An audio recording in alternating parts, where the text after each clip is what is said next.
I really, really appreciate it that you found this small window to talk about your film. First of all, how do you feel about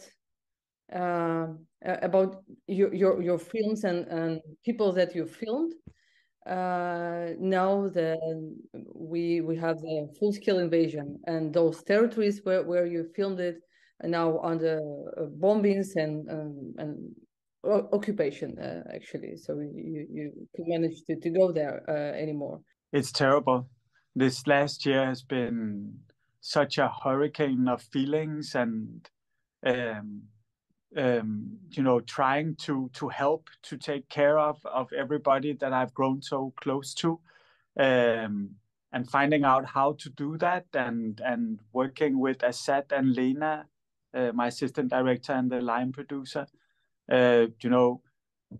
There's so many people that we've grown so close to, even the receptionist at the hotels where we usually stay. And luckily, all of the main persons in both films are now relatively safe as they can be in Ukraine at the moment. It gives me a little bit of calm that at least they're not in the areas where there's really heavy shelling anymore. Yeah. But for me, I think one of the saddest parts for me personally, except for all the hardship that the ones that I've grown so close to had to endure, is also like that part of the country which I've grown to love so much and traveled so much in.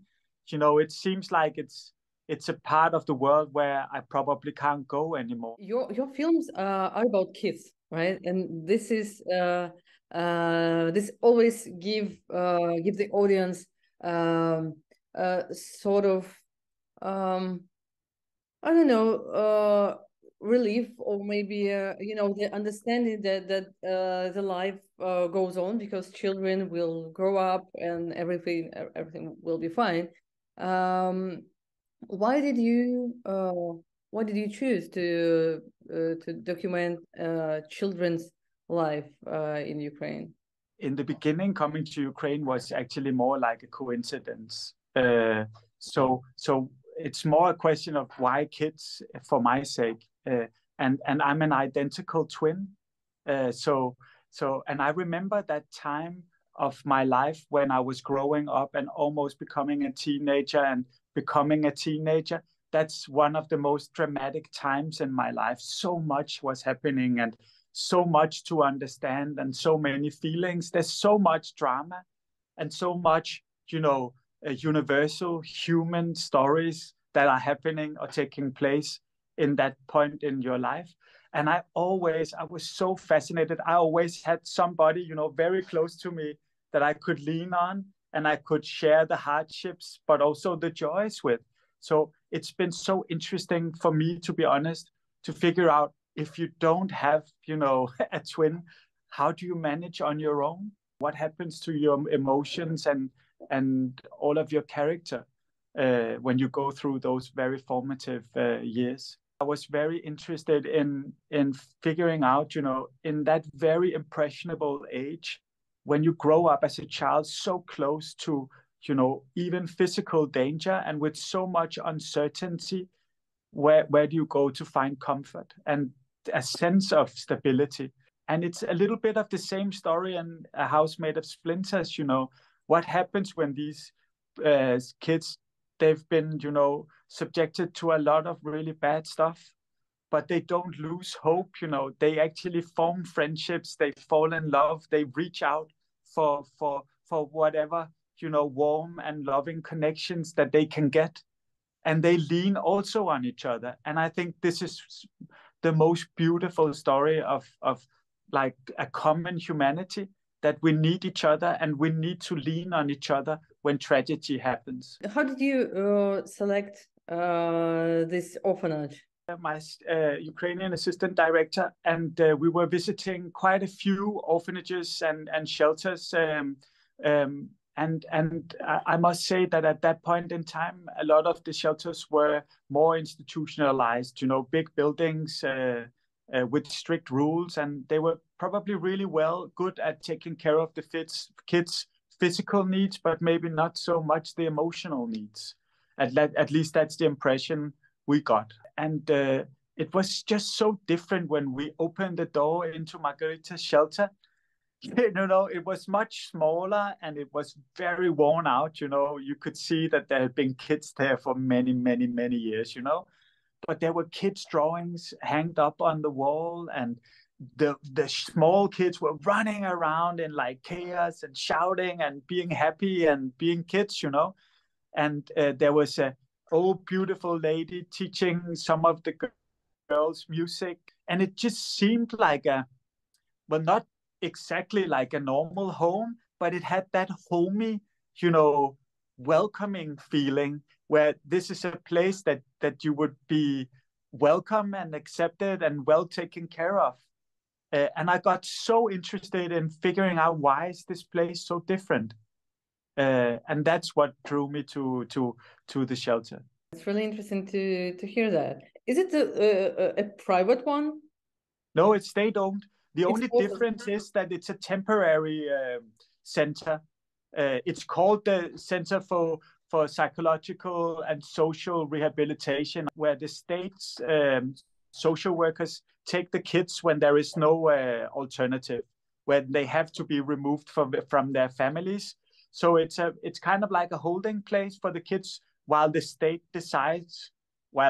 and the parents obviously decide what will happen to these kids.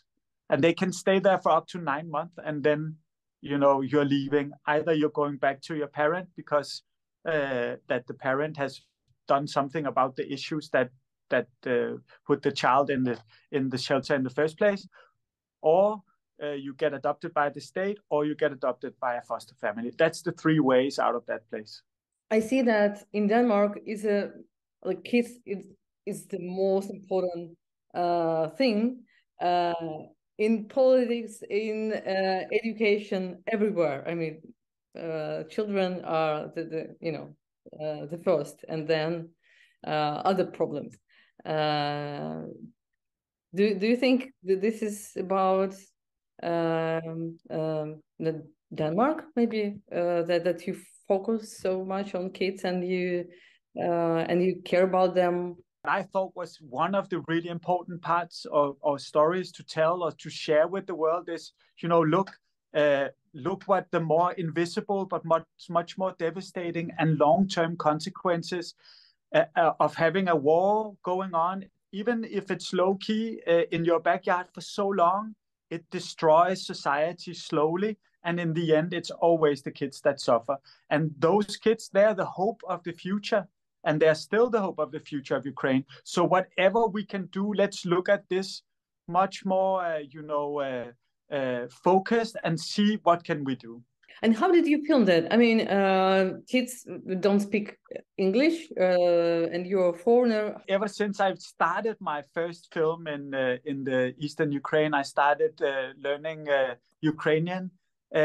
So I know now as much as probably a 6-year-old would. So the younger the kids are, the more I understand. I'm not so good at speaking Ukrainian, but I understand quite a lot, or at least I have an idea of where the conversation is going. I spend so much time with both the caregivers and the children that I start to understand the rhythm of their lives and their dreams and their hopes and their fears. And I understand when case-wise things might start to happen. So it's a matter of figuring out when is there a possibility that something magical or something very important will happen? But when it happens, that's where the power of documentary and the power of filming real life.